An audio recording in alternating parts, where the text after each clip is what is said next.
Welcome to our channel. ఇంకా మన channel ని సబ్స్క్రైబ్ చేసుకోలేదా? ఇప్పుడే రెడ్ కలర్ సబ్స్క్రైబ్ బటన్ ని క్లిక్ చేసి నోటిఫికేషన్స్ అన్ని ఆన్ లో పెట్టుకోండి. Let's get into the episode. Director Shankar global star Ram Charan కాంబోలో రాబోతున్న గేమ్ చేంజర్ ఈ డిసెంబర్లో రిలీజ్ అవుతుంది.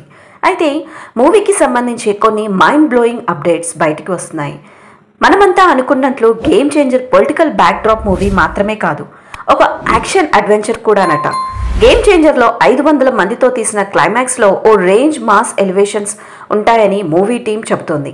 1200 మంది జూనియర్ ఆర్టిస్టులతో తలపడే ఫైట్ గురించి ఎంత చెప్పుకున్నా తక్కువేనట. ఈ ఒక్క ఫైట్ సీన్కి 15 కోట్లు ఖర్చయినట్లు తెలుస్తోంది. ఈ సీన్ షూట్కి 1 రోజులు టైం పట్టిందంటే చరణ్ని ఏ రేంజ్లో చూపించారో అర్థమవుతుంది. చరణ్ సరసన కియారా అద్వానీ హీరోయిన్గా నటిస్తుండగా మరో హీరోయిన్గా అంజలి నటిస్తోంది.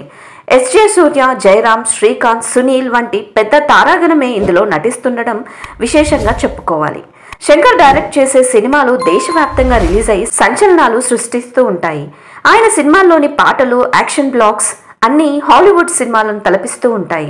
ఇప్పటికే గేమ్ చేంజర్ నుండి 2 పాటలు బయటికి వచ్చాయి. మొదట వాటికి మిక్స్డ్ రెస్పాన్స్ వచ్చినా తర్వాత మంచి రెస్పాన్స్ని రాబట్టుకున్నాయని చెప్పాలి. ఇక ఈ చిత్రాన్ని మొదట డిసెంబర్ 20న విడుదల చేయాలని మేకర్స్ భావించారు.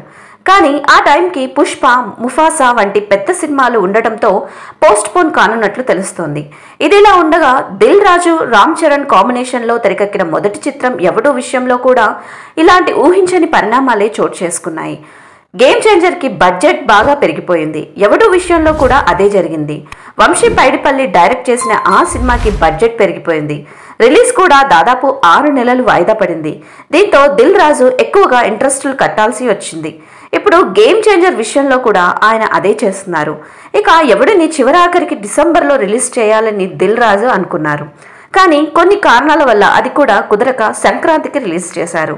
గేమ్ చేంజర్ విషయంలో కూడా సేమ్ సీన్ డిసెంబర్ అనుకున్నారు. ఇప్పుడు అది సంక్రాంతికి వెళ్ళినట్లు సోషల్ మీడియాలో ఓ చర్చ నడుస్తోంది. మరి ఈ రూమర్స్లో నిజమెంతో తెలుసుకోవాలంటే మరికొంతకాలం వేచి చూడాల్సిందే. That's all for today. ఈ వీడియో కనుక మీకు నచ్చినట్లయితే లైక్ చేసి మీ ఫ్రెండ్స్ అండ్ ఫ్యామిలీ మెంబర్స్కి షేర్ చేయండి. సబ్స్క్రైబ్ చేయడం మర్చిపోకండి. Thank you.